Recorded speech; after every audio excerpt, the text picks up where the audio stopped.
O vídeo a seguir falará de assuntos pesados e que podem apresentar algum tipo de gatilhos para certas pessoas. Em caso de se sentirem desconfortáveis, recomendamos assistir outros vídeos no canal ou não assistir esse vídeo desacompanhado. Todo mundo sabe que no show business sempre existe alguma polêmica, algum caso, algum escândalo por trás dos bastidores. Só que ninguém poderia imaginar o tamanho das atrocidades que poderia acontecer ainda mais numa emissora voltada para o público infantil. Meu nome é Dmitry, sejam bem-vindos a mais um vídeo no canal Nerd Mundo.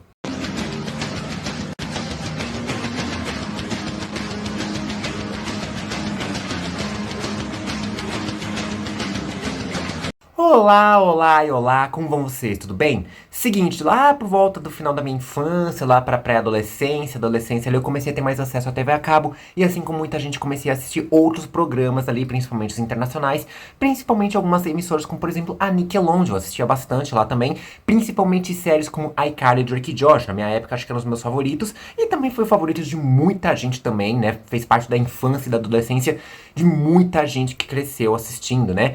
Só que, infelizmente, recentemente a gente ficou sabendo de alguns escândalos bem espalhafatosos, assim, por falta de palavra melhor. Não é tipo, uma briga ali, uma briga aqui, que a gente vira e mexe e vê por trás dos bastidores de algum filme ou de alguma série. Não, são coisas, tipo, terríveis, verdadeiras atrocidades que aconteceram por trás desses bastidores. Esquece o caso do Jonathan Majors, esquece o caso do Johnny Depp com a Amber Heard, esquece o caso do Ezra Miller, não, também com o Ezra Miller ainda acho que é um pouquinho... Enfim, isso não importa agora, né? Agora a gente vai ver o que tá rolando de tão podre que aconteceu por trás dos estúdios das principais séries da Nickelodeon, que tá muita gente falando por aí, mas não antes, é claro, de você se inscrever no canal e ativar o sininho pra receber notificação de novos vídeos, e também deixe seu like, gostei, joinha, curtida, chame como vocês bem quiserem. Já fiz tudo isso, então bora falar o que tão podre está falando aí sobre a Nickelodeon. Bom, acho que dá pra dizer que meio que as coisas começaram, a gente começou a sentir aquele cheirinho de podridão mesmo, né, esse cheirinho de escândalo, um comecinho de tudo isso, quando a atriz Janet McCurry lançou o seu livro Estou Feliz que Minha Mãe Morreu. Olha o nome do livro, com certeza deve ser coisa pesada ali, né? Caso vocês não lembram, a Janet McCurry foi quem interpretou a Sam no iCarly e depois em Sam Cat, né? E nesse livro, claramente, pelo título, dá pra notar que ela não tinha um bom relacionamento com a mãe e bota relacionamento complicado nisso, né? Porque, não, tipo, era uma verdadeira prisão ali, né? Era, tipo, um pesadelo enquanto estava acordada com ela, né? A gente não teve o caso, por exemplo, da Larissa Manoela, que os pais dela roubaram todo o dinheiro dela. Aqui, com a Janet, provavelmente é muito... Provavelmente não, né? Sem dúvida, foi muito pior, chegando a beirar a casos de abuso psicológico e moral, se não físico também, inclusive. Só que assim, nos estúdios não era tão diferente, era no mínimo igual, pelo menos com o que ela relata lá no livro, falando que, tipo, os produtores ali, os criadores da série, eram, durante a iCarly, no caso, né, eram completamente uns FDPs ali, colocavam todo mundo pra baixo, principalmente ela, então praticamente o que ela sofria de abuso moral em casa pela mãe, ela também sofria nos estúdios pelos criadores da série ali, né, pelos produtores, né, tanto que, inclusive, no livro, ela retrata que o criador chegou a oferecer bebida pra ela, bebida alcoólica, sendo que na época ela ainda era de menor. Lembrando que nos Estados Unidos você precisa ter no mínimo 21 anos pra poder beber, né? Sem contar de várias situações desnecessárias e desconfortáveis que ela passou ali, como por exemplo o fato de ser obrigada a ter que devorar, sei lá, quantos quilos de presunto ali, né? O que seria engraçado se não fosse trágico, porque tipo, a Sam adora presunto, adora qualquer coisa com carne ali, mas a atriz ela detestava ter que fazer essas cenas. Olha isso aí, né? Tá vendo como as coisas não batem?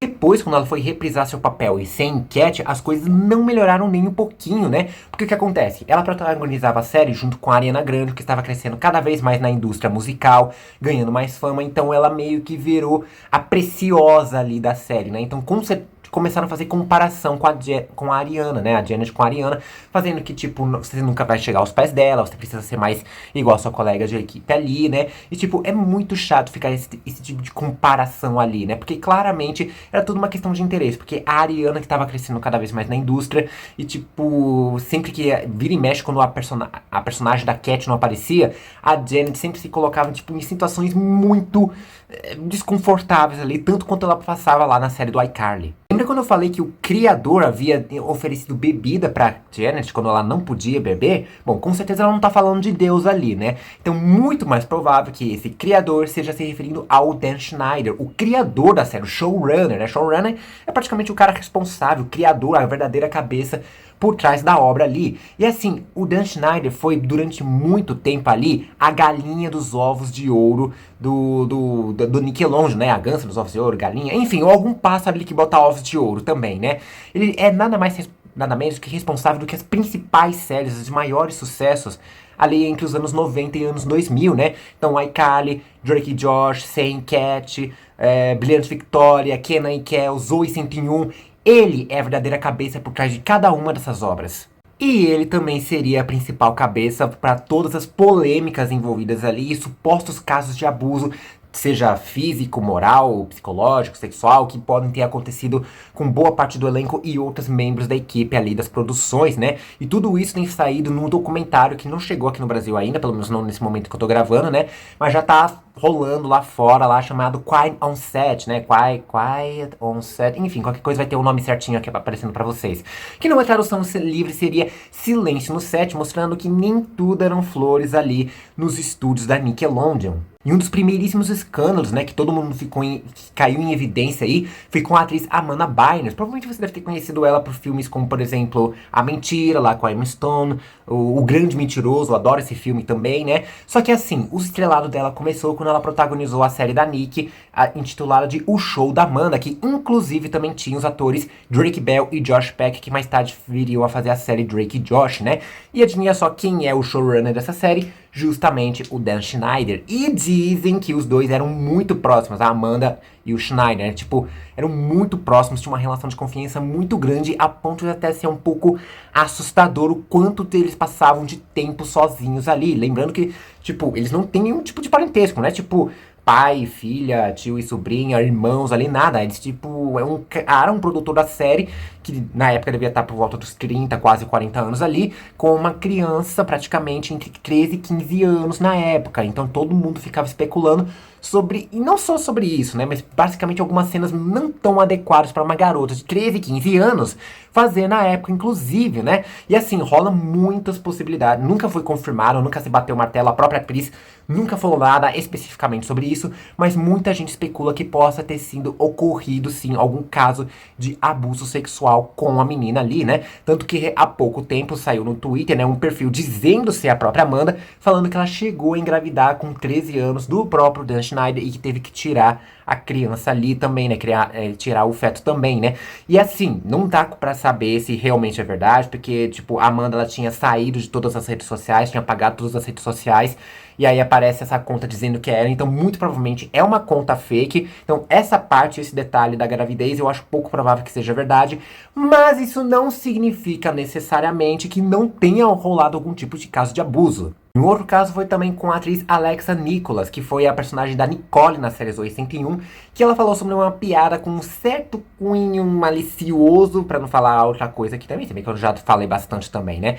Um certo cunho sexual ali também, né? Que na época ela e nem ninguém ali do elenco, que tinha praticamente a mesma idade, não tinham pegado, porém o Dan Schneider e vários outros homens ali que faziam parte da produção caíram na gargalhada. Assim, tudo bem, vira e mexe, a gente vê em algumas produções, filmes, séries, animações, mesmo que voltados para um público infantil, tem aquela piada de duplo sentido que a criança não percebe, mas o adulto acaba achando engraçado, como é o caso, por exemplo, de Shrek, tem também em Toy Story e por aí afora. A gente vira e mexe e vê isso, né?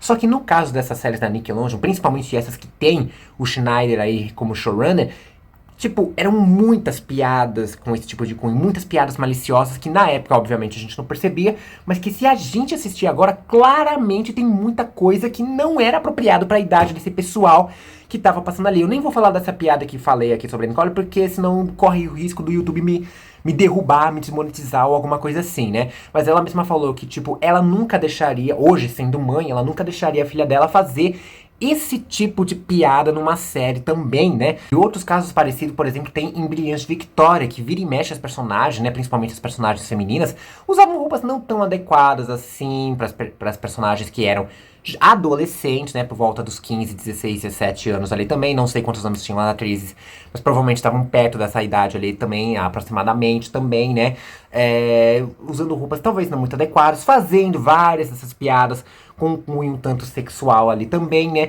e acho que a gente pode notar principalmente, por exemplo, com a personagem da Cat, que é interpretada pela Ariana Grande ali também, né, que, tipo, com o tempo ela vai adotando uma certa personalidade que é um tanto questionável a um certo ponto. Aquele misto de inocência juvenil, mas ao mesmo tempo com um toque de sensualidade. Vocês estão me entendendo, né, mano? Eu tô com muito receio do YouTube derrubar esse vídeo depois, mas enfim, né, vamos continuar, porque esse tipo de coisa a gente tem que ficar falando, tem que falar também, né, não pode deixar passar do nada também, né. E assim, um exemplo também é a própria atriz Daniela Monet, né, que foi a atriz que interpretou a Trina na série da Brilhante Victória, né, que ela já era mais velha, né, ela já é um dos membros mais velhos do elenco ali, e ela já percebia essa malícia nos figurinos, nas piadas ali, e ela falou que era completamente desconfortante fazer esse tipo de piada, principalmente envolvendo outras pessoas ali, né, outros membros do elenco, que eram mais novos e claramente não tinham noção do que estava acontecendo ali. E se vocês acham que ficou apenas com as atrizes, apenas com as meninas essa situação ali, muito pelo contrário, porque nesse do mesmo documentário ficamos sabendo também sobre o ator e cantor Drake Bell, né? Lembra que eu falei que ele foi introduzido, né, meio que no show business ali pela série O Show da Amanda, né, com a Amanda Bynes lá também, né? E depois ele foi fazer Drake e Josh. Pois é, logo nessa época do show da Amanda, o próprio Drake, que também na época deveria ter por volta de uns entre 13 e 15 anos, também sofria de abuso, não do Dan Schneider dessa vez, mas de um dos produtores que ficavam ali, que faziam parte da série também, né, com aqueles toques indelicados, não convidativos ali, massagens não permissivas ali, né, aqueles toques que nunca se deveriam ser feitos com ninguém, sem permissão, com desconhecidos principalmente, com crianças ainda principalmente, né? Tanto que o próprio pai do Drake, né, ele percebia essa malícia do cara aí também, né, desse produtor, e sempre se colocava no meio para evitar esse tipo de coisa, obviamente, tá protegendo o filho.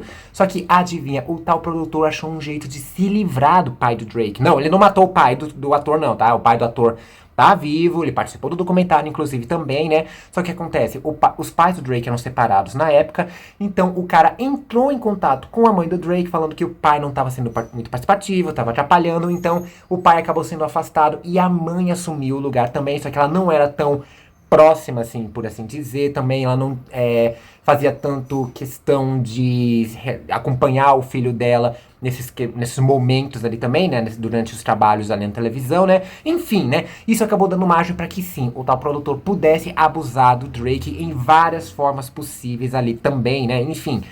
Tipo, o próprio ator, na hora da entrevista, ele não consegue aguentar o tempo todo falando sobre isso. Sabe qual que é a pior parte? É que esse produtor acabou sendo denunciado, fizeram uma denúncia anônima um bom tempo depois disso aí, né? E ele acabou sendo preso. Só que ele ficou preso apenas 1 ano e meio por conta disso. E quando ele saiu, adivinha só, ele foi contratado de novo. E adivinha por quem? Pela Disney. A Walt Disney lá contratou o cara que acabou se tornando um dos produtores de Zack e Cody Gêmeos a Bordo. Obviamente, depois que a Disney ficou sabendo de todo esse escândalo que teve no passado com a Nick, né?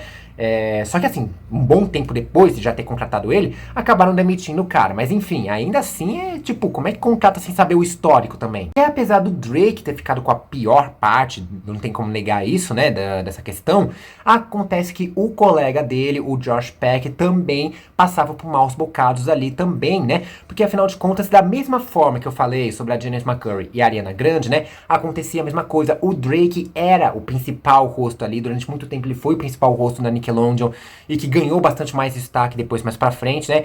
Então sempre colocavam o Josh pra baixo em relação ao Drake, fazendo essa comparação, né? Inclusive outra questão também é em relação ao peso do Josh, do ator também, né? Tanto que se vocês notarem durante Drake e Josh, nas últimas temporadas, o ator deu uma boa emagrecida ali também, né? Justamente por conta de todo esse bullying, esses ataques gordofóbicos que faziam com ele também, né? Achando que, tipo, se ele continuasse assim, se ele não emagrecesse, ele sempre seria esse personagem do gordinho, fofinho, que acaba se dando mal. Não só como personagem nas obras que ele seria contratado, mas também na vida real. Então, mesmo assim que o Drake não tenha... que o Drake tenha ficado com a pior parte, o Josh também sofreu um bocado ali também. Tanto que diziam que rolava um relacionamento de inveja ali do Josh com o Drake, né? Essa amizade era apenas pras câmeras, apenas pras entrevistas, tá? Os dois, na verdade, não se bicavam tanto assim, né? Talvez ele sentisse essa inveja porque não soubesse o que o Drake tava passando ali também. Ou talvez ele também estava passando por maus bocados a ponto de não perceber também, não conseguir enxergar, ou ele não sabia, ou ele não conseguia enxergar. Enfim, de um jeito ou de outro, não foi fácil para nenhum dos dois ali. Bom, só vendo isso que foi revelado no documentário, já dá para saber o quanto de podridão tem por trás da Nickelodeon ali também, né? Que tipo, mano, é quase como se arruinasse a nossa infância ali também, né? Só que isso nada mais é do que apenas a ponta do iceberg, o buraco é bem mais embaixo também, né? Porque depois do lançamento desse documentário lá fora, a atriz Amber Frank, que foi uma das protagonistas da série A Família Hathaway, acabou vindo a público falando sobre um escândalo gigantesco, né? Tipo, talvez a maior atrocidade que a gente ficou sabendo até esse atual momento em relação a Nickelodeon, pelo menos até esse atual momento que eu tô gravando esse vídeo também, né? Até onde eu sei, essa série não tem participação do Dan Schneider, né? A família Hathaway, ele não é o showrunner, até onde eu sei pelo menos também, né? Mas assim, a atriz, ela veio a público, ela não participou do documentário, mas depois do lançamento, ela foi lá e falou sobre uma série, uma coisa muito séria que aconteceu ali, que é o quê? Alguém do elenco, da produção ali, distribuiu para os membros do elenco, para os produtores ali, para outros membros da equipe, uma série de computadores, laptops ali. Era presente gratuito? Quem dera fosse, né? O pior é que o que tava dentro do laptop ali, o conteúdo que estava sendo exibido nesses laptops, que assim, se eu falar com as exatas palavras, é certeza que o YouTube me derruba, para vocês terem noção, né? Só que assim, o que tava naquele conteúdo ali, tentando falar da forma mais enfim, mais leve possível, é que aqui dentro do laptop passavam vídeos de conteúdo adulto, mas não necessariamente sendo feitos por adultos, se é que vocês me entendem, sabe, né? Tá vendo como é difícil falar isso? Como é pesado, mas enfim, é horrível. Olha o nível de escândalo que acontecia, tanto que a própria atriz ela falou que a Nickelodeon, que é um estúdio, né, uma empresa focada em programação infantil, infanto-juvenil, fracassou miseravelmente na proteção das crianças. E assim, esse documentário, até onde eu tô vendo, não saiu completamente, pelo menos não nesse momento que eu tô gravando esse vídeo, até esse momento que eu tô gravando, né? Então com certeza deve ter muito mais podridão falando por aí, por trás desses estúdios que a gente nem sequer tá sabendo, né? Coisa que talvez, sei lá, alguns dos personagens, alguns dos membros do elenco nem podem falar por conta de alguma cláusula de confidencialidade, que vira e mexe aparece também no show business e acaba assinando e não pode falar sobre isso, por questões judiciais, ou talvez por medo, por receio também, enfim, vários motivos diferentes de várias pessoas que não entraram, que não falaram sobre isso ainda diretamente, né? Só que assim, mesmo no meio de tanta podridão, a gente vê, tanto no comentário como em alguns relatos, algum nível de bondade de algumas pessoas que tinham ali, como é o caso, por exemplo, do ator Jerry Trainor, né? Que foi o ator que fez o Spencer no iCarly também, né? Que ele meio que foi adotou para si mesmo um papel de irmão mais velho, não só pra série, mas ali pro pessoal também, né? Então todo mundo no elenco, a própria Janet McCurry falou no livro dela que o Jerry era muito acolhedor, muito protetor ali, ele sempre se colocava no meio do Dan Schneider com os outros membros do elenco ali, sempre quando ele tava tentando fazer aqueles toques indevidos, mandava aquelas piadas de indireta ali, não tão indireta assim também, né? Então, tipo, e ele era mais velho, então ele percebia essa malícia ali também, ele realmente protegia o pessoal ali, ele não era só o irmão mais velho da Carly, ele era o irmão mais velho de todo mundo do elenco ali. Obviamente o Dan Schneider já deu algumas entrevistas, tanto nessa época agora com esse documentário, como pro documentário, como antes também falando, negando tudo, falando que é tudo mentira, que as pessoas entenderam errado. É tipo o que a gente tá vendo aí com alguns jogadores de futebol famoso aí, né? Quem acompanha as notícias sabe, né?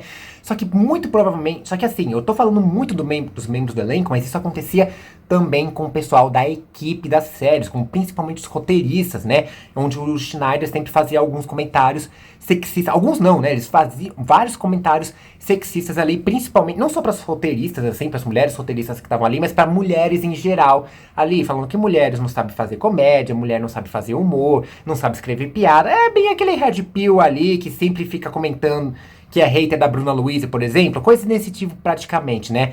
Mas assim, enfim, com certeza, o nível ali não era resumido apenas pros membros do elenco, que tudo bem, principalmente pro membro do elenco, porque é quem ficava atrás das câmeras, mas sobrava pra muita gente por trás das câmeras, por trás dos bastidores também. Mas é isso, gente. A gente já espera algum tipo de escândalo voltado para alguma produção, bastidores, algum estúdio ali, mas não nesse nível e ainda mais numa voltada para produções infanto-juvenis ali. Você estava sabendo de algum desses escândalos, de alguma dessas notícias? Você está acompanhando essa série de notícias aí do documentário? Você teve acesso ao documentário em algum momento, por acaso? Deixa aí nos comentários qual desses escândalos aqui que eu citei você mais ficou chocado, você nem estava sabendo, ou você já sabia de todos eles. Compartilha esse vídeo para todo mundo que é fã da Nickelodeon, que é fã de uma maneira geral. Não se esqueça de se inscrever no canal e ativar o sininho para receber a notificação de novos vídeos. E também deixa seu like, gostei, joinha, curtida, chame como vocês bem quiserem. Vou ficando por aqui. Um forte beijo, abraço e falou!